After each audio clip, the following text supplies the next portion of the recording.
Jason down in the Armory again. One of the biggest questions we get is holsters. What should I have? What's the best position to carry? What's the best holster for a particular firearm? And really it's going to boil down to personal preference. As you can see, we got a pretty wide selection of holsters and firearms on the table here. I just want to bring forward a few points that I kind of look for when I'm going to choose a holster for something new that I've bought, or if I want to change my carry mode for a particular firearm. First thing is you're going to have to decide whether you want to carry inside the waistband, outside the waistband,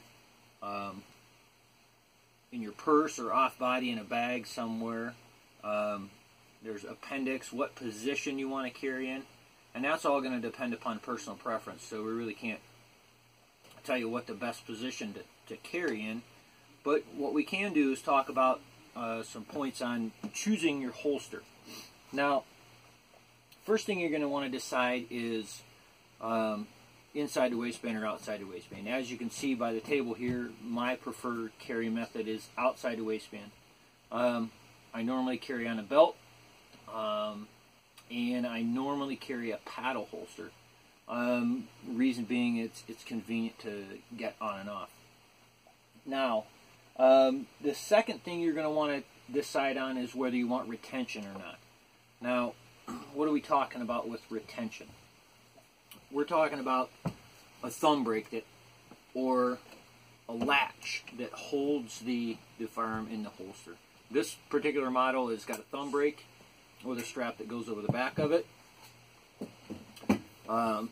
This Tagua from my 1911 has got a latch that you have to depress before you can draw it. Same way with this Blackhawk. Firearm securely held in there by the latch. You depress the latch and out it comes. One point I want to bring up with these latch style holsters is your finger discipline. Keeping your finger off the trigger and along the slide is going to be very imperative. Many people have had a negligent discharge with this style holster. It doesn't really matter whether it's a Tagua or a Blackhawk.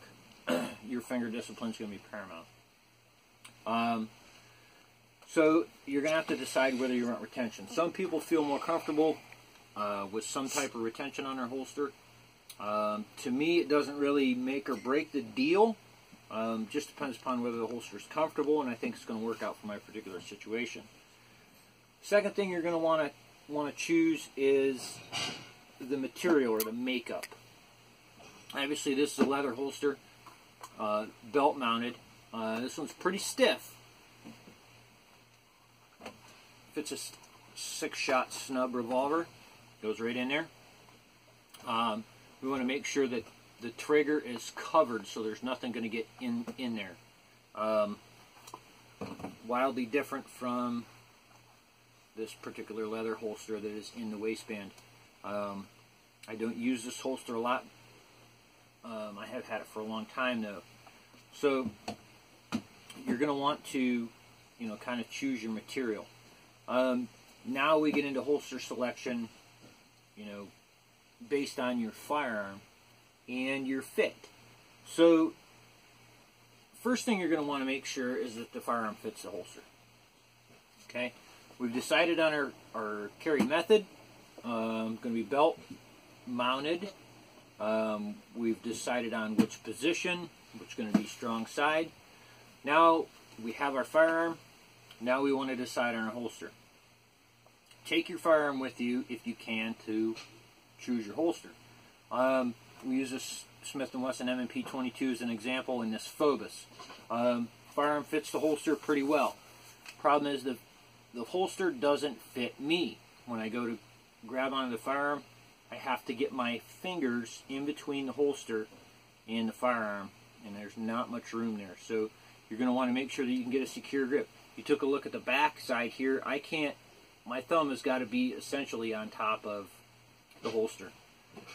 Now you come over to something like the Stealth Operator with the Taurus PT-111 in here.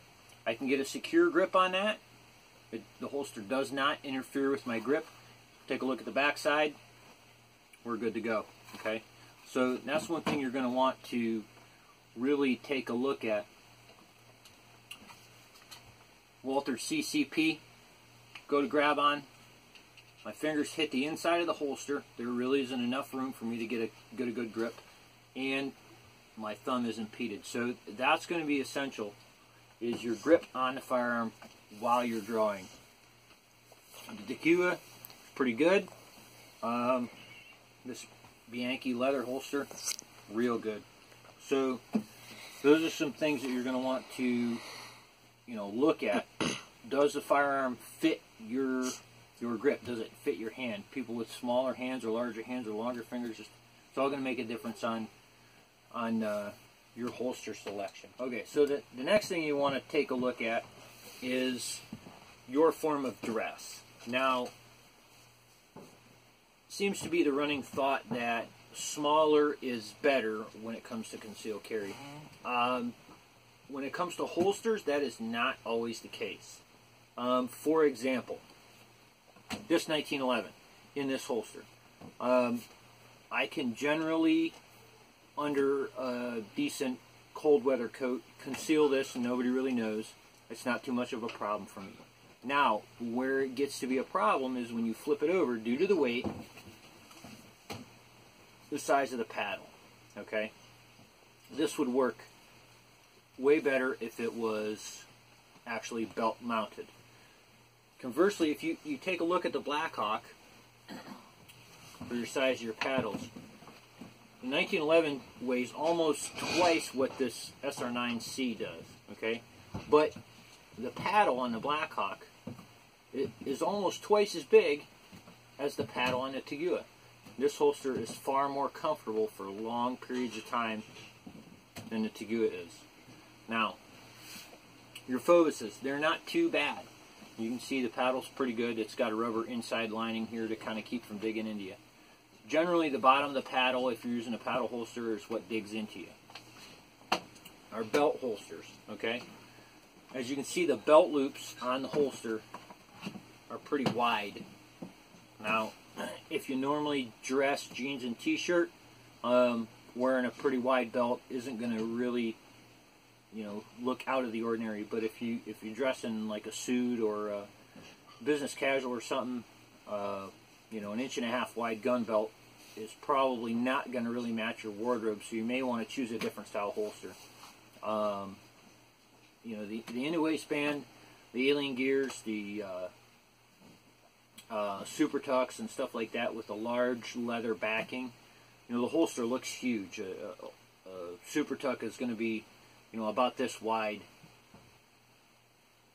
without the holster in the center. And everybody thinks that's way too big for the holster. And actually, the bigger the holster is about that wide, the key is weight distribution. You want to get the weight of your firearm distributed across your body. You don't want it poking you, essentially. You got something that's really poking you, pushing on one spot on your body for a long period of time, and it's going to create, pressure point that's going to hurt. And that's the big thing with concealed carry, is to making yourself comfortable. If you're not comfortable carrying, you're not going to carry your firearm, and that's really counterproductive to the whole process. So that's our thoughts on holster selection. Big thing is make sure it's comfortable, get a good belt, and do your research on the holsters. There's a lot of different models out there. The task can kind of be pretty daunting. You can see the stuff that I like. I do have a couple in the waistband that I haven't got on the table, but that's my thoughts on it.